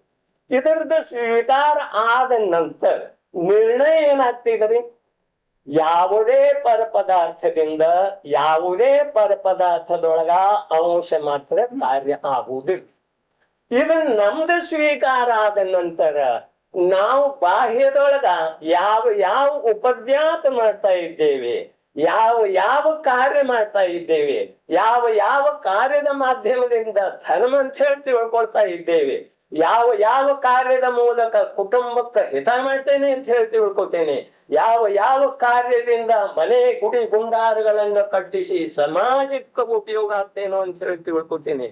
ಇವು ಎಲ್ಲದಕ್ಕೂ ಬಂದು ಬರೇ ಒಂದು ನಾನು ಪದಾರ್ಥದೊಳಗೆ ಏನೂ ಮಾಡುವುದು ಸಾಧ್ಯತೆ. ಇದು ಮಿಥ್ಯಾತ್ವ ಅವಸ್ಥೆದೊಳಗ ಒಂದು ಸಮಯ ಮಾತ್ರ ತಿಳ್ಕೊಳ್ಳೋದ್ರಿ, ಒಂದು ಸಮಯ ಮಾತ್ರ. ಜೀವನದೊಳಗ ಜೀವ ಒಂದು ಸಮಯ ಅಗ್ನಿ ಸ್ಪರ್ಶ ಮಾಡಿ ನೋಡ್ತಿದ್ರಿ, ಒಂದೇ ಸಮಯ. ಅದ ಅಗ್ನಿ ಕೈಗೆ ಏಟು ಕೊಟ್ಟಿತು, ಸುಟ್ಟಿತು ಅಂದ್ರೆ ಪುನಃ ಎಂದೂ ಆ ಕಡೆ ಹೋಗೋದನ್ನಿಲ್ಲ. ಅಗ್ನಿ ಸ್ಪರ್ಶ ಮಾಡೋದಲ್ಲ, ಚಿಮಟಾ ಬೇಕು, ಏನೇನೋ ಬೇಕ್ರಿ. ಹೀಗೆ ವೇಳೆದೊಳಗ ಪದಾರ್ಥದೊಳಗ ನಾನು ಏನೂ ಕಾರ್ಯ ಮಾಡುವುದಿಲ್ಲ ಅಂಥೇಳಿ ಒಂದು ಸಲ ನಮಗ ಈ ವಿಕಲ್ಪ ಪೂರ್ವಕ ನಿರ್ಣಯ, ವಿಕಲ್ಪ ಪೂರ್ವಕ ನಿರ್ಣಯ ಆದ ನಂತರ ಅದನ್ನ ನಮಗ ಎಲ್ಲಿ ತನಕ ಉಳಿತೈತಿ, ಭವಿಷ್ಯದ 8 ಭವ ತನಕ. ಭವಿಷ್ಯದ 8 ಭವ ಮಹಾಪುರಾಣದೊಳಗ ಮಾತು ಬರ್ತೈತಿ. ಯಾವಾಗ ವಜ್ರಜಂಘ ರಾಜ ಸರ್ಪ ಸರೋವರದ ಮೇಲೆ ಚಾರಣ ಮುನಿಗಳಿಗೆ ಆಹಾರ ಕೊಟ್ಟ, ಅದರ ನಂತರ ವಜ್ರಜಂಘ ರಾಜ ಶ್ರೀಮತಿ ರಾಣಿ, ಅದೇ ವಜ್ರಜಂಘ ರಾಜ ಯಾವಾಗ ವೃಷಭದೇವ ಆಗ್ತಾನೆ, ಶ್ರೀಮತಿ ರಾಣಿ ಶ್ರೇಯಾಂಶ ದೊರೆ ಆಗ್ತಾನೆ ಹಸ್ತನಾಪುರದ. ಆ ವೇಳೆಗಾಗಿ ಇವರು ಆಹಾರಕ್ಕೆ ವಿಹಾರ ಹೊರಟಿದ್ದರು, ಹಸ್ತನಾಪುರಕ್ಕೆ ಹೋಗಿದರು. ಹಸ್ತನಾಪುರ ರಾಜ್ಯಾಲಯದ ಅರಮನೆ ಎದುರಿಗಿಂದ ಹೋಗ್ತಾ ಇದ್ದಾರೆ. ಆಗ ಶ್ರೇಯಾಂಶ ರಾಜಾಗ ಆ ದಿಗಂಬರ ಮುದ್ರೆಯನ್ನ ನೋಡಿದ ಕೂಡಲೇ 8ನೇ ಭವದಿಯಿಂದ ನಾನು ಸರ್ಪ ಸರೋವರದ ನದಿಯನ್ನು ಆಹಾರ ಕೊಟ್ಟಿದ್ದೇನೋ ಅದರದ್ದು ಜಾತಿ ಸ್ಮರಣ ಆಯ್ತು. ಹಾಗೆ ನಮ್ಮ ಜ್ಞಾನದೊಳಗ ವಿಕಲ್ಪ ಆಗ ಸಮ್ಯಕ್ ದೃಷ್ಟಿ ಇರ್ಲಿಲ್ಲ. ಜೀವನೆ ವಜ್ರಜಂಗ ರಾಜ ಸಮ್ಯಕ್ ದೃಷ್ಟಿ ಇರ್ಲಿಲ್ಲ, ಮಿಥ್ಯಾ ದೃಷ್ಟಿ ಇತ್ತು. ಆಗಮ ಪ್ರಥಮ ಯೋಗ ಓದಬೇಕಾದ್ರೆ ಸ್ವಲ್ಪ ಬುದ್ಧಿ ಖರ್ಚು ಮಾಡ್ಬೇಕ. ಸ್ವಾಭಾವಿಕವಾಗಿ ಯಾವುದೂ ಬರುವುದಿಲ್ಲ. ಯಾವ್ದು ನಾವು ಅಂಗಡಿ ಮಾಡ್ತೇವೆ, ಅಂಗಡಿ ನೀವು ನಮ್ಮಲ್ಲಿ ಬರ್ತೀರೇನಾ, ನೀವು ಬರ್ತೀರೇನಾ, ಗಿರಾಕಿಯಾಗಿ ನೀವು ಬರ್ತೀರಂತ ಯಾರು ಕೇಳಿ ಅಂಗಡಿ ಓಪನ್ ಮಾಡುದು ಮಾಡ್ತಾರೆ. 24 ಗಂಟೆ ಬಾಗ್ಲ ತರ್ಕೊಂಡು ಕೂಡಿರ್ತಾರ್ರಿ. ಅಂದ್ರೆ 24 ಗಂಟೆ ಎಷ್ಟು ವೇಳೆ ನಾವು ಬಾಗ್ಲ ತೆಗಿತೇವೋ, ಬಾಗ್ಲ ತೆಗದ ಅಂಗಡಿ ಒಳಗೆ ವಿರಾಜಮಾನ ಇರ್ತೇವೋ ಅಷ್ಟು ಪ್ರತಿ ಸಮಯಕ್ಕ ಅನಂತ ಕರ್ಮದ ಆಶ್ರಯ ಬಂತು. ವಿಚಾರ ಏನಿರ್ತಿದ್ರಿ ಗಿರಾಕಿ ಕಾಯಂ ಮಾಯಾಚಾರ, ವ್ಯಾಪಾರಿ ಜೀವದ ಕಾಯಂ ಮಾಯಾಚಾರ, ಒಕ್ಕಲ್ತನ ಜೀವದ ಅನಂತ ಅನಂತ ಅನಂತ ಹಿಂಸ, ಅನಂತ ಹಿಂಸ. ಅದಕ್ಕೇನು ಅಳತಿಲ್ಲ. ಆಹಾರಗಳನ್ನು ಕೂಡ ನಾವ ಇದನ್ನ ಮಾಡ್ತಾನೆ ಇದ್ದೇವೆ, ಪ್ರೀತಿಯಿಂದ ಮಾಡ್ತಾ ಇದ್ದೀವಿ. ಅದಕ್ಕ ಇಲ್ಲಿ ಏನ್ ಹೇಳ್ತಾ ಇದ್ದಾರೆ, ಆ ಕನಕವನ್ನ ಚಪಾತಿ ರೂಪದಿಂದ ಬೇಲೆನೂ ಮಾಡ್ಲಿಲ್ಲ, ಭಗವಾನ್ ಆತ್ಮನೂ ಮಾಡ್ಲಿಲ್ಲ, ಜಡ ಶರೀರನು ಮಾಡ್ಲಿಲ್ಲ. ಆದ್ರೂ ಅದು ಚಪಾತಿ ಆಗಿ ಹೇಗೆ ಚಪಾತಿ ಆಗಿ ಕನಕ ಸ್ವಯಂ ಚಪಾತಿ ಭಾಗವನ್ನು ಧಾರಣೆ ಮಾಡ್ತೈತಿ, ಚಪಾತಿ ರೂಪದಿಂದ ಪರಿಣಾಮನ ಮಾಡ್ತೈತಿ, ಮತ್ತ ಚಪಾತಿಯಾಗಿ ಉತ್ಪನ್ನ ಆಗ್ತದೆ. ಸಮಯ ಸರ್ವಿ ಚಪಾತಿ ರೂಪದಿಂದ ಉತ್ಪನ್ನ ಈಗ ಆಗುವ ವೇಳೆಯದೊಳಗ ಈಗ ಚಪಾತಿ ಯಾವಾಗಾಯ್ತದೆ, ಚಪಾತಿ ಸ್ವಯಂ ಕನಕಿದ್ದದೆ ಚಪಾತಿ ಆಗಿದ್ದೀರಿ. ಹೌದ್ರೆ ಇದು ವ್ಯವಹಾರದಿಂದ ಚಪಾತಿ ಹೋಗು ವ್ಯವಹಾರ. ನಿಶ್ಚಯದಿಂದ ಏನೈತಿ, ಕನಕದಿಂದ ಚಪಾತಿ ಆಗಲಿಲ್ಲ, ಚಪಾತಿದಿಂದ ಚಪಾತಿ ಆಗಿ ಕನಕದಿಂದ ಚಪಾತಿ ಆಗಿ. ಕನಕದಿಂದ ಬರೇ ಚಪಾತಿ ಆಗ್ಬೇಕಾಗಿತ್ತು. ನಿಮ್ಮ ಪೂರಿ ಹೋಳಿ ಇವು ನಾನಾ ಪ್ರಕಾರದ್ದು ಎಲ್ಲ ಮಾಡ್ತೀರಿ, ಇವು ಎಲ್ಲಿಂದ ಬಂದು? ಕನಕದಿಂದ ಚಪಾತಿ ಆಗ್ಲಿಲ್ಲ, ಚಪಾತಿದಿಂದ ಚಪಾತಿ. ಯಾವ ಈ ಕನಕದೊಳಗ ಚಪಾತಿ ಆಗೋ ಯೋಗ್ಯತೆ ಇದೆಯೋ ಅದೇ ಕನಕದಿಂದ ಚಪಾತಿ ಆಗಿದೆ. ಯಾವ ಕನಕದೊಳಗ ಪೂರಿ ಆಗೋ ಯೋಗ್ಯತೆ ಇದೆ ಅದು ಪೂರಿನ ಆಗ್ತಿದೆ, ಅದು ಚಪಾತಿ ಎಂದೂ ಆಗುದು. ಈ ಪ್ರಕಾರ ಇದು ನಿಶ್ಚಯ ವಸ್ತು ತತ್ವದ ನಿರ್ಣಯ ಇದೆ. ಇದಕ್ಕೆ ನಮ್ಮ ಕಲಿಕಾಲದ ಸರ್ವಜ್ಞ ಅಂತಾರೆ, ತ್ರಿಲೋಕ ಪೂಜೆ ಅಂತಾರೆ. ಭಗವಾನ್ ವಿದೇಹ ಕ್ಷೇತ್ರಕ್ಕೆ ಪ್ರತ್ಯಕ್ಷ ಹೋಗಿ ಬಂದಂತ ಆಚಾರ್ಯ ಭಗವಂತರ ಇದೇ ಕುಂದಾದ್ರಿ ಒಳಗ ಕೂತ ತಮ್ಮ 95 ವರ್ಷ ವಯಸ್ಸಿನೊಳಗ ಈ ಬೃಹತ್ ಗ್ರಂಥದ ರಚನೆ ಮಾಡಿದ್ದಾರೆ. ಆ ಗ್ರಂಥದ ರಚನೆ ಹೇಗೆ ಮಾಡಿದ್ದಾರೆ ಅನ್ನೋ ಸ್ಥೂಲ ಕಥನ ಅಕ್ಷಯ ಚಕ್ಷುದ ಮೂಲಕ ತನ್ನದು ಪರಿಚಯ ಆಗಿದ್ದೀತಿ. ಅವರು ಏನ್ ಹೇಳ್ತಾರು ಇಲ್ಲಿ ನೋಡೋದಿದ್ರೆ 64ನೇ ಕಲಶ ಯಾರ ಕಡೆ ಗ್ರಂಥ ಇದ್ರೆ ತೆಗೆದು ನೋಡ್ಲಿಕ್ಕೆ ಆಗ್ತಿಲ್ಲ, ನನ್ನ ಮೇಲೆ ವಿಶ್ವಾಸ ಬೇಕಿಲ್ಲ. 206 ಪೇಜ್ ಸಹ ತಾವು ಮನೆಯೊಳಗೆ ಹೋಗಿ ಅವಶ್ಯ ನೋಡಿ. ಏನೈತಿ, ಇವರ 4-5 ಗಾಥೆ ಇದಾವ. ಆ ಗಾಥೆ ಮೇಲೆ ಅಮೃತಚಂದ್ರಾಚಾರ್ಯ ಕಲಶ ಬರುತ್ತಾರೆ. ಆ ಗಾಥೆ ಟೀಕಾಂತೂ ಇಬ್ಬರು ಬರ್ತಾರೆ. ಅದರ ಮೇಲೆ ಉತ್ಸ್ಫೂರ್ತಿದಿಂದ ಯಾವ್ದ ಕಲಶ ಬಂದಿದೆ ಆ ಕಲಶ ಹೇಳ್ತಾರೆ. ಆ ಕಲಶ ಹೇಳಿದ ನಂತರ ಅದರೊಳಗೆ ಏನ್ ಹೇಳ್ತಾರೆ, ವಸ್ತು ತತ್ವದ ನಿರೂಪಣೆ ಎಷ್ಟು ಸುಂದರ ಇದೆ. ಏನ್ ಹೇಳ್ತಾರೆ ನೋಡ್ರಿ, ಎಲ್ಲ ದ್ರವ್ಯಗಳು ಪರಿಣಾಮನ ಸ್ವಭಾವದ ಉಳ್ಳವುಗಳಾಗಿರುವುದರಿಂದ ಎಲ್ಲ ದ್ರವ್ಯ, ಅದು ಬೇಕಾದರೆ ಜಡ ಇರ್ಲಿ ಅಥವಾ ಚೈತನ್ಯ ಇರ್ಲಿ, ಪ್ರತಿಯೊಂದು ದ್ರವ್ಯ ಸಮಯ ಸಮಯಕ್ಕೆ ಅಖಂಡ ಪರಿಣಾಮನಶೀಲ ಇದೆ. ನಾ ಜನ್ಮ ತಾಳ್ದಾಗ ಹೀಗೆ ಇದ್ದೇನೆ ಪರಿಣಾಮನ ಅಖಂಡ ಇದೆ ರೀ. ಪ್ರತಿಯೊಂದು ಈ ಮನಿ ಬೀಳ್ಕತ್ತಿದ್ದೇನಿಲ್ರಿ, ಒಂದೇ ದಿವ್ಸ ದಪ್ಪ ಅಂತ ಹೇಳಿ ಬೀಳುದಿಲ್ರಿ. ನಾನು ಸಾಯ್ತಾ ಇದ್ದೇನಿಲ್ರಿ, ಆಯುಷ್ಯ ಎಷ್ಟೆಷ್ಟು ಕ್ಷೀಣ ಹೋಗ್ತಾ ಇದೆ ಅಷ್ಟಷ್ಟು ನಾನು ಸಾಯ್ತಾನೆ ಇದ್ದೇನೆ. ಅಂದ್ರೆ ಪ್ರತಿಯೊಂದು ಪದಾರ್ಥ ಅಖಂಡ ಪರಿಣಾಮನಶೀಲಿದೆ. ಪರಿಣಾಮನದಿಂದ ರಹಿತವಾದಂತಹ ಜಡ ವಸ್ತು ಲೋಕದೊಳಗೆ ಯಾವುದೂ ಇಲ್ಲ. 6 ದ್ರವ್ಯ ಅಖಂಡ ಪರಿಣಾಮನಶೀಲ ಇದಾವ್ರಿ. ಹೀಗೆ ಅಖಂಡ ಪರಿಣಾಮನಶೀಲ ಇರುವುದರಿಂದ ಪರಿಣಾಮನಶೀಲ ಸ್ವಭಾವ ಉಳ್ಳವುಗಳಾಗಿರುವುದರಿಂದ ಅವು ತಮ್ಮ ತಮ್ಮ ಭಾವದ ಕರ್ತೃಗಳು ತಾವೇ. ತಮ್ಮ ತಮ್ಮ ಭಾವದ ಕರ್ತೃಗಳು. ಕಣಕ್ಕೆ ಏನು ಭಾವ ಧಾರಣ ಮಾಡಿರ್ತಿ, ಚಪಾತಿ ಭಾವ ಧಾರಣ ಮಾಡಿ ಅದರದ ಕರ್ತೃ ಮತ್ತು ಕರ್ಮ ಯಾರ್ರಿ? ತಮ್ಮ ತಮ್ಮ ಭಾವದ ಕರ್ತೃ ತಾನೇ ಇದೆ. ಯಾವ್ದಿದೆ? ಸಪಾಟಿ ಭಾವ ಕನಕೆ ಅಂದ್ರೆ ಪ್ರತಿಯೊಂದು ವಸ್ತುವು ತನ್ನ ತನ್ನ ಭಾವದ ತರ್ತೃತ ಅನಿಸಬೇಕು. ಉದ್ಗಲ ದ್ರವ್ಯವು ತನ್ನ ಯಾವ ಭಾವವನ್ನು ಮಾಡುತ್ತದೆ ಅದರ ಕರ್ತೃವು ತಾನೇ. ಜಡದ ಮಾತಾಯ್ತು, ಉದ್ಗಲ ಜೀವ ದ್ರವ್ಯದ ಮಾತು ಹೇಳಿಲ್ಲ. ಉದ್ಗಲವೂ ಕೂಡ ಯಾವ ಭಾವ ನಮ್ಗೆ ಆಶ್ಚರ್ಯ ಅನಿಸಬಹುದ್ರಿ. ಉದ್ಗಲಕ್ಕೆ ಏನೈತಿ? ಉದ್ಗಲದೊಳಗ ಗುಣ ಎಷ್ಟದವ್ರಿ? ಉದ್ಗಾಲ ಯಾವ್ದಕ್ ಅನ್ಬೇಕ್ರಿ? ಹಿಂದಕ್ ಹೇಳಿ ಹೋಗೈತಿ. ಪರಮಾಣು ಏನಿದೆ ಅದ ಉದ್ಗಲ್ರಿ. ಇವು ನಮ್ಮ ಕಣ್ಣಿಗೆ ಗೋಚರ ಆಗುವ ಇವು ಉದ್ಗಲಲ್ಲ, ಇವು ಸ್ಕಂದ ಅದಾವ್ರಿ. ಇದು ಏನು ಒಂದು ಬೆರಳು ಇದೆ, ಈ ಬೆರಳದೊಳಗ ಅಸಂಖ್ಯ ಉದ್ಗಲ ಪರಮಾಣು ಇದಾವ್ರಿ. ಈ ಅಸಂಖ್ಯ ಉದ್ಗಲ ಪರಮಾಣುಗಳಲ್ಲಿ ಪ್ರತಿಯೊಂದು ಪರಮಾಣು ತನ್ನಲ್ಲಿ ಪರಿಣಾಮನ ಮಾಡ್ತಾ ಇದೆ ಪ್ರತಿ ಸಮಯ. ಪ್ರತಿಯೊಂದು ಪರಮಾಣು ಅಸಂಖ್ಯ ಪರಮಾಣುಗಳ ತಮ್ಮಲ್ಲೇ ಅಖಂಡ ಪರಿಣಾಮ ಮಾಡ್ತಾ ಇದೆ. ಹೌದು, ಆ ಉತ್ತರದ ಭಾವದ ತತ್ವ ಸ್ವಯಂ ಅದೇ ಪರ. ಇದು ವಸ್ತು ಸ್ವರೂಪ ಇರುವುದೊಳಗ ನಾನು ಪರದೊಳಗ ಏನ್ ಮಾಡ್ತೇನೆ? ಸಪಾಟಿ ನಾನು ಎಷ್ಟು ಮಾಡೇನೆ? ಈ ಮಾತಿಂದ ನಮಗೆ ಜ್ಞಾನ ಆಗದೆ ಹೋದ್ರೆ ನಮ್ಮಲ್ಲೇ ಧರ್ಮದ ಉಪಲಬ್ಧಿ ಆಗ. ವಾಸ್ತವಿಕವಾಗಿ ಜಗತ್ತಿನೊಳಗ ಏನ 6 ದ್ರವ್ಯವೆಯೋ 6 ದ್ರವ್ಯ ಸ್ವಯಂ ತ್ರಿಕಾಲದೊಳಗ ಅನಂತ ಕಾಲ ಕಳೆದ್ರೇನು ಕೂಡ ಪ್ರತಿಯೊಂದು ಪರಮಾಣು, ಪ್ರತಿಯೊಂದು ಧರ್ಮ ಅಧರ್ಮ, ಆಕಾಶ, ಕಾಲ ಮತ್ತು ಜೀವ್, ಇವು 6 ದ್ರವ್ಯಗಳ ಸತತ ಸತತ ಸತತ ಪರಿಣಾಮಶೀಲ. ನಾವು ಮಲ್ಕೊಂಡಿದ್ದೇವೆ ಅಂತ ಹೇಳ್ತೀವ್ರಿ. ಮಲ್ಕೊಂಡ ಕೂಡ ಪ್ರತಿಯೊಂದು ಪರಮಾಣು ಜೀವ ದ್ರವ್ಯ ಕೂಡ ಸತತ ಪರಿಣಾಮಶೀಲ ಇದೆ, ಸತತ ಪರಿಣಾಮಶೀಲ. ಇಂಥ ಅವಸ್ಥೆಯೊಳಗ ನನ್ನ ಅನಂತ ಪುದ್ಗಲ ಪರಮಾಣುಗಳ ಪರಿಣಾಮಶೀಲವು, ಅನಂತ ಪುದ್ಗಲ ಪರಮಾಣುಗಳ ಪಿಂಡ ಸ್ವರೂಪವಾದಂತಹ ಈ ದೇಹ ಆ ಚಪಾತಿಯನ್ನು ಮಾಡೋದು ಸಾಧ್ಯತೆ ಏನ್ರಿ? ಇವು ತನ್ನ ಕಾರ್ಯ ಬಿಟ್ಟ ಅನಂತ ಪುದ್ಗಲ ಪರಮಾಣುಗಳ ತನ್ನಲ್ಲೇ ಪರಿಣಾಮನ ಹಾಕುವುದನ್ನು ಬಿಟ್ಟ ಆ ಕನಕವನ್ನೇ ಚಪಾತಿ ರೂಪದಿಂದ ಪರಿಣಾಮನ ಮಾಡ್ಲಿಕ್ಕೆ ಯಾವಾಗ ಹೋಗ್ತಿದೆ? ವಿಚಾರ ಮಾಡೋದ್ರಿ. 8 ಗಂಟೆಗೆ ನಮ್ದು ಡ್ಯೂಟಿ ಐತೆರಿ. 8 ಗಂಟೆ ಡ್ಯೂಟಿ, ಚೇರ್ ಮೇಲೆ ಕೂತಿಲ್ಲ ರೀ, ಸೊಗ್ದಾರ್ರಿ, ಹೊರಗೆ ನಿಲ್ಲೋದ್ರಿ, ಬಂದೂಕ್ ತಗೊಂಡ್ರಿ ಬಾಗಿಲ್ದೊಳಗ್ರಿ.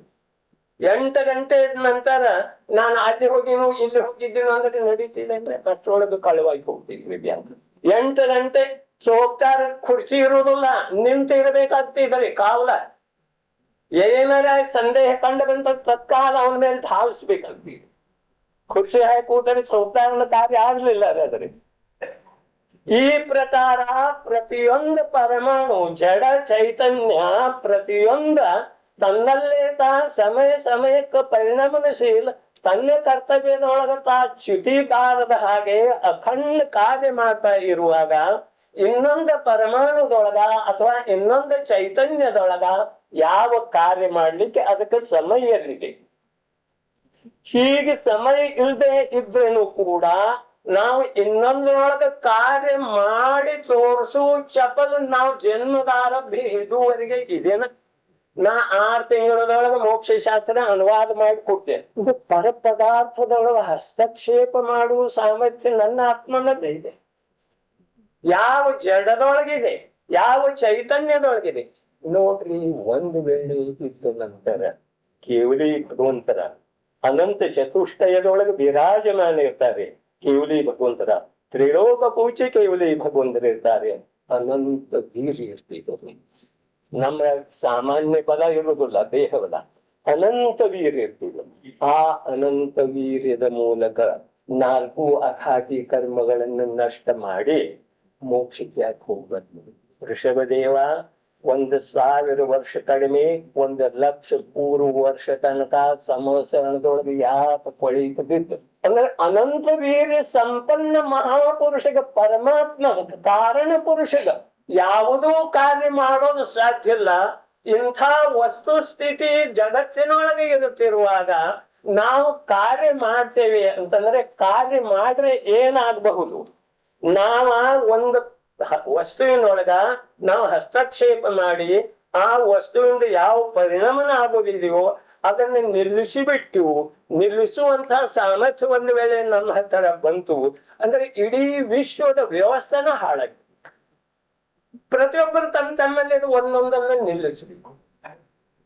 ಹಾಗಾದರೆ ವಿಶ್ವದ ವ್ಯವಸ್ಥೆ ಯಾವ?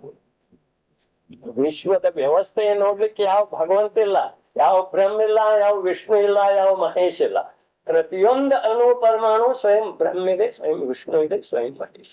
ಈ ಪ್ರತಿಯೊಂದು ಪರಮಾಣು ತಮ್ಮಷ್ಟಕ್ಕೆ ತಾವು ಸ್ವತಂತ್ರ ಇದಾವು, ಸಾರ್ವಭೌಮ ಇದಾವು. ಪ್ರತಿಯೊಂದು ಪ್ರತಿ ಸಮಯಕ್ಕೆ ಸಂತುಷ್ಟ ಸಂತುಷ್ಟ ಸಂತುಷ್ಟ. ಈ ಒಂದು ಮಿಥ್ಯಾದೃಷ್ಟಿ ಜೀವ್ ಅನಾದಿ ಕಾಲದ ಅಜ್ಞಾನ ವಶದಿಂದ ಪರ ಪದಾರ್ಥದೊಳಗೆ ಹಸ್ತಕ್ಷೇಪ ಮಾಡುವಂತ ಕುಚೇಷ್ಟೆ ಏನ್ ಮಾಡ್ತಾ ಬಂದಿದೆಯೋ, ಈ ಕುಚೇಷ್ಟೆಯ ಪರ ಪದಾರ್ಥದೊಳಗಿನ ಕಾರ್ಯ ಮಾಡುವ ಸಾಧ್ಯತಾ ಇದೆ. ಈ ಒಂದೇ ಒಂದು ಅಭಿಪ್ರಾಯ ಅನಂತ ಸಂಸಾರಕ್ಕೆ ಬ್ಯಾರೆ ಬೀಜ ಯಾವುದೂ ಇಲ್ಲ. ಅನಂತ ಸಂಸಾರಕ್ಕೆ ಬೀಜ ಪರ ಪದಾರ್ಥದೊಳಗೆ ನಾನು ಕಾರ್ಯ ಮಾಡಿ, ಇದು ಒಂದೇ ಒಂದು ಬೀಜ.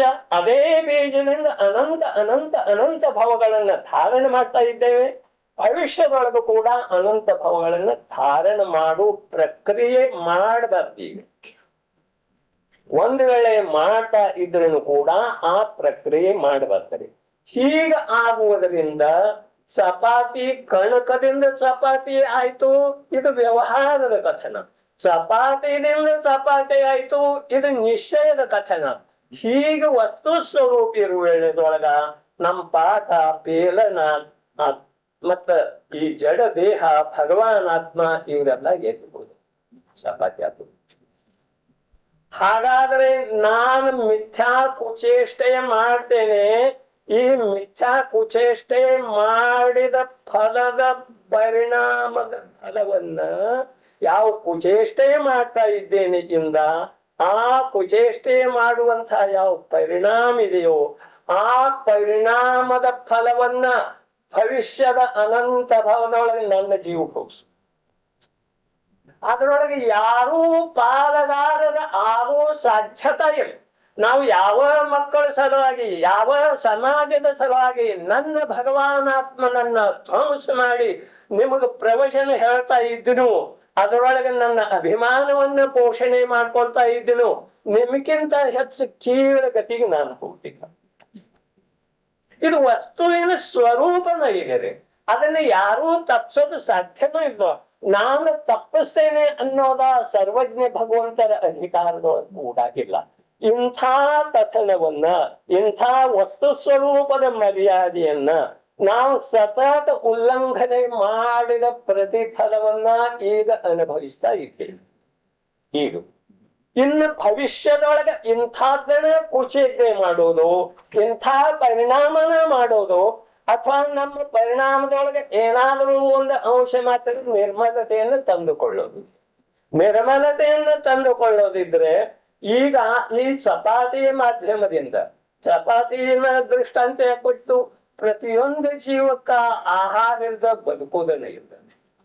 ಅದಕ್ಕೆ ಚಪಾತಿ ಇದು ಆಹಾರದ ಒಂದು ಮುಖ್ಯ ವಸ್ತು ಅಂತ ಹೇಳಿ ತಿಳ್ಕೊಂಡ ಚಪಾತಿ ಇದನ್ನ ದೃಷ್ಟಾಂತ ಕೊಟ್ಟದೆ. ಈ ಪ್ರಕಾರ ಚಪಾತಿ ಅದ ಕಣಕದಿಂದ ಚಪಾತಿ ಆಗಲಿಲ್ಲ, ಚಪಾತಿದಿಂದ ಚಪಾತಿ ಆಯಿತು ಅನ್ನುವಂಥ ಅಂಶ ಮಾತ್ರ ಜ್ಞಾನ ವಿಕಲ್ಪದೊಳಗ ನಮಗ ಸ್ವೀಕಾರ ಆಯಿತು. ಇದರದ ಫಲ ನಮಗ ಭವಿಷ್ಯದ 8 ಭವ ತನಕ ಕಾರ್ಯದೊಳಗೆ ಬರೋದಿದೆ. ಆ ವೇಳೆದೊಳಗೆ ಇದು ನಮಗೆ ಸ್ಮರಣೆಗೆ ಬಂತು. ಆ ಸ್ಮರಣೆಯ ಬಲದಿಂದ ಯಾವ ಪ್ರಕಾರ ಶ್ರೇಯಾಂಶ ರಾಜ ವೃಷಭದೇವರಿಗೆ ಆಹಾರ ಕೊಟ್ಟು ಚತುರ್ಥ ಕಾಲದೊಳಗ ಮೊಟ್ಟ ಮೊದಲ ಆಹಾರದ ವಿಧಿನ ಗೊತ್ತಿರ್ಲಿಲ್ಲವೋ, ಅದೇ ಪ್ರಕಾರ ನಾವು ಯಾವುದಾದ್ರೂ ಒಂದು ಕಾಲದೊಳಗ ನಮ್ಮ ಆತ್ಮನ ಅನುಭೂತಿ ಮಾಡ್ಕೊಂಡ ಜಗತ್ತಿಗೆ ಆದರ್ಶ ಆಗಬಹುದು. ಅರ್ಥಾತ್ ಜಗತ್ತಿಗೆ ವಾಸ್ತವಿಕ ವಸ್ತು ಧರ್ಮದ ಸ್ವರೂಪವನ್ನು ತಿಳಿಸಿಕೊಡ್ಬಹುದು. ಈ ಪ್ರಕಾರ ಒಂದು ಚಪಾತಿ ದೃಷ್ಟಾಂತದಿಂದ ನಾವು ತಿಳ್ಕೊಳ್ಳೋದ್ರಿ. ಇನ್ನು ಎರಡನೇ ದೃಷ್ಟಾಂತ ಏನಿದೆ, ಕಡ್ಡಿ ಪೆಟ್ಟಿಗೆ. ದೃಷ್ಟಾಂತ 3 ಕೊಟ್ಟಿದ್ದೇವೆ. ಚಪಾತಿ ದೃಷ್ಟಾಂತ ಮುಗಿತು. ಇನ್ನ ಮೇಲೆ ಅದಕ್ಕೆ ಸ್ಪರ್ಶ ಮಾಡೋದಲ್ಲ. ತಮ್ಮಲ್ಲೇ ಎಷ್ಟು ಅದರದ ಸ್ವೀಕಾರ ಆಗ್ತಿದೆಯೋ ಅಷ್ಟು ಸ್ವಯಂ ಪ್ರತಿಯೊಬ್ಬರಿಗೆ ಲಾಭದಾಯಕ ಇದ್ದಾರೆ. ಸ್ವೀಕಾರ ಆಗಲಿಲ್ಲ ಅಂದ್ರೆ ಈಗ ಬಂದದ್ದು ವೇಳೆ ವ್ಯರ್ಥ ಕಳೆದು. ಮನೆ ಕೂತರೆ ಮತ್ತೇನ್ರಿ ಕೆಲಸ ಮಾಡಬಹುದಾಗಿತ್ತು, ಅಂಗಡಿಯೊಳಗೆ ಕೂತರೆ ಇನ್ನೇನ್ರಿ ಒಂದ್ 10 ರೂಪಾಯಿ ವ್ಯಾಪಾರನೇ ಮಾಡ್ಬೇಕಾಗಿತ್ತು. ಅದು ಎಲ್ಲದನ ಈ ವೇಳೆನೂ ವ್ಯರ್ಥ ಕಳ್ಕೊಂಡು ಮತ್ತ ಕೈಯೊಳಗೆ ಏನೂ ಬರ್ಲಿಲ್ಲ, ಈ ಪ್ರಕಾರ ಆಗ್ಬಾರ್ದಾಗಿತ್ತು. ಅಂದ್ರೆ ವಿಕಲ್ಪದೊಳಗ ಸ್ವೀಕಾರ ಮಾಡೋದ್ರಿ. ಎಂದೋ ಯಾರದೋ ಅಗದಿ ಬಾಲ್ಯಾವಸ್ಥೆದೊಳಗೆ 2-3 ವರ್ಷದ ವಯಸ್ಸಿನೊಳಗೆ ಯಾರು ಗುಡಾರೆ ಹೊಡೆದಾಗಿದ್ದೀವು ಅದ ನಮಗ್ ಸ್ಮರಣೆದೊಳಗೆ ಇದೆ ಅಥವಾ ಶಿಖರಜಿಗೆ ಹೋದ ಬೆಳ್ಳೆದೊಳಗ ಯಾರು ಗುಡಾರೆ ಜಗಳ ಆದದ್ದು ಇನ್ನೂ ಸ್ಮರಣೆದೊಳಗಿದೆ ಅಥವಾ ಇಲ್ಲ ರೀ. ಅನಾದಿ ನಿಧನ ಸಿದ್ಧ ಕ್ಷೇತ್ರದ ದರ್ಶನಕ್ಕೆ ಹೋದಾಗ ಆ ಮನುಷ್ಯ ನನಗೆ ಹೀಗೆ ಮಾಡಿದ್ದ ಅಂದಿಂದ ಹಿಡಿದ ಅವನು ಕೂಡ ನನ್ನ ಮಾತನ್ನ ನಿಂತು ಹೋಗಿದ್ದ. ಈ ಮಾತು ನಮ್ಮ ಸ್ಮರಣೆದೊಳಗೆ ಇದೆ ಅಥವಾ ಇಲ್ಲ ರೀ. ಮತ್ತೆ ನಮಗೂ ಉಪಯೋಗ ಆಗುವಂತ ಮಾತು ಸ್ಮರಣೆದೊಳಗೆ ಉಳಿಲಿಲ್ಲ ಅಂದ್ರೆ ನಮ್ಮಂತ ದುಷ್ಟ ಯಾರದ ಇದು ತಾವು ವಿಚಾರ ಮಾಡುದ್ರಿ. ದುಷ್ಟ ಅಂತ ಹೇಳಿ ಇನ್ನೊಬ್ಬರಿಗೆ ಸಂಬೋಧನೆ ಮಾಡುವಂತ ಸಾಮರ್ಥ್ಯ ಆ ತ್ರಿಲೋಕ ಪೂಜ್ಯ ತೀರ್ಥಂಕರ ಭಗವಂತರಿಗೆ ಮಾತ್ರ ಇದೆ. ಆದ್ರೂ ಕೂಡ ಅವ್ರ ಪ್ರಶಸ್ತ ಶಬ್ದದ ಉಪಯೋಗ ಮಾಡ್ತಾರೆ. ದುಷ್ಟ ಅಂತ ಹೇಳಿ ಯಾಕೂ ಅಂತ ಈ ಪ್ರಕಾರ ನಾವ ಪರದೊಳಗ ಯಾವುದೇ ಪ್ರಕಾರದ ಕಾರ್ಯ ಮಾಡೋ ಸಾಧ್ಯತೆ ಇಲ್ಲ. ಈಗ ಅಂಶ ಮಾತ್ರ ನಮ್ಮ ವಿಕಲ್ಪದೊಳಗೆ ಸ್ಥಿರವಾಗಿ ಉಳಿಬೇಕ್ರಿ. ಲಕ್ಷಾಂತರ ರೂಪಾಯಿ ಮುಳುಗಿಸಿದ ಒಂದ ಯಾವಾಗ ಮರಿತೇವ್ರಿ? ಮುಂದಿನ ಭಾವಕ್ಕೆ ತಗೊಂಡು ಹೋಗ್ತೀವ್ರಿ. ಹಣದ ಸಂಗ್ರಹ ಮಾಡಿದಂತ ಹಣದ ರಕ್ಷಣೆ ಮಾಡಿದಂತ ಜೀವ ಸತ್ತ ಸರ್ಪಾಗಿ ಆ ಹಣದ ಭಾವನೆ ಮಾಡ್ತಾರೆ. ಎಷ್ಟೋ ದೃಷ್ಟಾಂತ ಬರ್ತಾವ್ರಿ. ಇವೆಲ್ಲ ದೃಷ್ಟಾಂತ ಸತ್ಯ. ಮತ್ತೆ ನನ್ನ ಆತ್ಮನಿಗೂ ಉಪಯೋಗ ಆಗೋದ ಸ್ಮರಣೆದೊಳಗೆ ತಗೊಂಡು ಹೋಗೋದ ಅಸತ್ಯ. ಈ ಪ್ರಕಾರದ ಮಿಥ್ಯಾ ಭಾವನೆ ನಮ್ಮ ಇರುವುದರಿಂದ ನಮ್ಗೆ ಅನಂತ ಸಂಸಾರ ಆಗ್ತಾ ಇದೆ. ಈ ಪ್ರಕಾರ ನಮ್ಮಲ್ಲೇ ಕರ್ತೃತ್ವ ಭಾವನಾ, ಆ ಒಂದು ಕರ್ತೃತ್ವ ಭಾವನೆಯನ್ನ ತೆಗೆದು ಹಾಕುವ ಸಲುವಾಗಿ ಇಲ್ಲಿ ಆಚಾರ್ಯ ಭಗವಂತರ ಸಮಯ ಸಾರದೊಳಗ 76 ಗಾಥೆ ಖರ್ಚು ಮಾಡಿದರೆ ಕರ್ತೃ ಕರ್ಮ ಇರ್ತಾರೆ. ವಿಶ್ವದ ಯಾವುದೇ ಸಾಹಿತ್ಯದೊಳಗ ಕರ್ತೃ ಕರ್ಮ ಅನ್ನುವಂತ ಅಧಿಕಾರಿಲ್ಲ, ಯಾವುದೇ ಗ್ರಂಥನೂ ಇಲ್ಲ. ಜೀವ ಕೋಟಿದ ಕಲ್ಯಾಣ ಆಗ್ಬೇಕು, ನನ್ನ ಹಾಗೆ ಪ್ರತಿಯೊಂದು ಜೀವ ಮೋಕ್ಷ ಮಾರ್ಗ ಸಾಧನಾ ಮಾರ್ಗದೊಳಗ ಬರಬೇಕು, ಈ ಅಭಿಪ್ರಾಯದಿಂದ ಹೇಳಲಿಲ್ಲ ಅವ್ರ. ಆದ್ರೆ ನನ್ನ ಅನಂತ ಅನಂತ ಪರ್ಯಾಯಗಳೇನಿವೆಯೋ ಕೇವಲ ಜ್ಞಾನ ಆಗುವ ತನಕ ಇದೇ ರೀತಿ ಇರ್ಲಿ ಅನ್ನುವಂತ ಭಾವನೆಯಿಂದ ಅವರ ಕರ್ತೃ ಕರ್ಮ ಅಧಿಕಾರದೊಳಗ 76 ಗಾಥಾ ಖರ್ಚು ಮಾಡಿ ಈ ಕರ್ತೃ ಕರ್ಮದ ಅಭಿಪ್ರಾಯವನ್ನ ಸ್ವಯಂ ಬಿಟ್ಟಿದ್ದಾರೆ. ಮತ್ತೆ ನಾವು ಅದನ್ನು ಹೋಗಿ ಬಿಡೋದ ನಮ್ದು ಕರ್ತವ್ಯ ಇದೆ. ಸ್ವಯಂ ಬಿಟ್ಟು ಅವ್ರು ಏನ್ ಮಾಡಿದ್ರು, ಸ್ವಯಂ ಪ್ರತಿ ಪರ್ಯಾಯದೊಳಗೆ ಕೇವಲ ಜ್ಞಾನ ನನ್ನ ವಸ್ತು ಈಗ ನಾನು ಇನ್ನೊಬ್ಬರ ಕೇವಲ ಜ್ಞಾನ ಇಚ್ಛೆ ಮಾಡ್ತಾ ಇಲ್ಲ. ಕೇವಲ ಜ್ಞಾನ ನನ್ನ ಆತ್ಮನ ನಿಧಿ ಇದೆ. ನನ್ನ ಆತ್ಮನ ನಿಧಿಯನ್ನು ನಾನು ಪ್ರಾಪ್ತ ಮಾಡ್ಕೊಳ್ಳಬೇಕು. ಇನ್ನೊಬ್ಬರದ ನಿಧಿ ಅಲ್ಲವೇ ಇನ್ನೊಬ್ಬರ ವಸ್ತುವಿನ ಮೇಲೆ ಅಂಶ ಮಾತ್ರ ಇಚ್ಛಾ ಮಾಡೋದಲ್ಲ. ಅದು ನನ್ಗಾಗ್ಲಿ ಇದು ನನಗಾಗಲಿ ಅವ್ರ ಮನೆಯವರೆಲ್ಲ ಸತ್ತು ಹೋಗಲಿ ನನ್ಗೆಲ್ಲ ಆಸ್ತಿ ಸಿಗಲಿ ಈ ಪ್ರಕಾರದ ಭಾವನೆನೇ ಇಲ್ಲ. ಸರ್ವಜ್ಞ ಭಗವಂತರ ಕೇವಲ ಜ್ಞಾನ ನನ್ನಲ್ಲಿ ಬರ್ಲಿ ಈ ಪ್ರಕಾರದ ಅಭಿಪ್ರಾಯನೇ ಇಲ್ಲ. ಕೇವಲ ನನ್ನ ಆತ್ಮ ಕೇವಲ ಜ್ಞಾನ ಸ್ವರೂಪನ ಅವನ ಸ್ವಭಾವದೊಳಗೆ ಕೇವಲ ಜ್ಞಾನ ಬಿದ್ದನೇ ಇದೆ. ನನಗೆ ಪ್ರಾಪ್ತ ಆಗದಿದ್ರೆ ಇನ್ಯಾರಿಗೆ ಪ್ರಾಪ್ತ ಆಗೋದಿದೆ. ಅದು ಯಾರಿಗೂ ಹೋಗೋ ಸಾಧ್ಯತೆ ಇಲ್ಲ ಅಂತ ಹೇಳಿ ಕಠೋರ ಪುರುಷಾರ್ಥ ಮಾಡಿ ಕೇವಲ ಜ್ಞಾನ ಪ್ರಾಪ್ತ ಮಾಡ್ಕೊಳ್ತಾ ಇರ್ತಾರೆ. ಇದೇ ಕುಂದಾಪುರಿ ಬೆಟ್ಟದ ಮೇಲೆ ಕೂತ. ಹಾಗಿರುವ ಒಳ್ಳೆದಾಗ ನಾವ ಪರ ಪದಾರ್ಥದೊಳಗೆ ಯಾವುದೇ ಪ್ರಕಾರದ ಹಸ್ತಕ್ಷೇಪ ಮಾಡೋದಿಲ್ಲ. ಮಾಡಿದರೆ ಅದರ ಕಟು ಫಲವನ್ನು ನಾವು ಭೋಗಿಸ್ತಾ ಇದ್ದೇವೆ. ಭವಿಷ್ಯದೊಳಗೆ ಕೂಡ ಅದನ್ನು ಭೋಗಿಸಬೇಕಾಗ್ತಿದೆ. ಈ ಯಥಾರ್ಥ ನಿರ್ಣಯದಿಂದ ಈ ಚಪಾತಿ ದೃಷ್ಟಾಂತ ತೆಗೆದು ಹಾಕುದ್ರಿ. ಇನ್ನು ಮೇಲೆ ಬರ್ತಿದೆ ಕಡ್ಡಿ ಪೆಟ್ಟಿಗೆ ದೃಷ್ಟಾಂತ. ಕಡ್ಡಿ ಪೆಟ್ಟಿಗೆ ದೃಷ್ಟಾಂತ ಬಂದಿದ್ದೇವೆ. ಎಲ್ಲರೂ ಕೇಳಿದೀವಿ. ಕೇಳದಿದ್ದರೆ ಕ್ಯಾಸೆಟ್ ಕೇಳೋದಾಗ ಇಲ್ಲಿದ್ದರೆ ನಮ್ಮ ಮಸ್ತಿಷ್ಕದೊಳಗೆ ಇಟ್ಟದ್ದನ್ನ ಹೊರಗೆ ತೆಗೆದು ವಿಚಾರ ಮಾಡೋದ. ಕಡ್ಡಿ ಪೆಟ್ಟಿಗೆ ಆ ಕಡ್ಡಿ ತುದಿಗೆ ಏನ್ ಹಚ್ಚಿರ್ತಿದ್ದಾರೆ, ಗಂಧದ ಹಚ್ಚಿರ್ತೀವಿ. ಅದರೊಳಗ ಅಗ್ನಿ ಇದೆ. ಮತ್ತೆ ನಾವು ಆ ಮಕ್ಕಳ ಮೇಲೆ ಕಡ್ಡಿ ಹೀಗೆ ಎಳೆ ಸಾಕಿದೆ. ಯಾರಲ್ಲಿ ಚಪಾತಿ ಮಾಡುವ ಯೋಗ್ಯತೆ ಇಲ್ಲ, ಕರ್ತೃತ್ವ ಭಾವನೆ ಇಲ್ಲ, ಅವ್ರ ಕಡ್ಡಿ ಹೀಗೆ ಗೆಲ್ಸೋದು ಸಾಧ್ಯತೆ ಇದೆ. ಇದು ಎಲ್ಲದರದ ವಿಷಯವಾಗಿ ವಿಚಾರ ಮಾಡ್ಕೊಂಡು ಬರೋದ ಒಳ್ಳೆ ಇರುತ್ತೆ.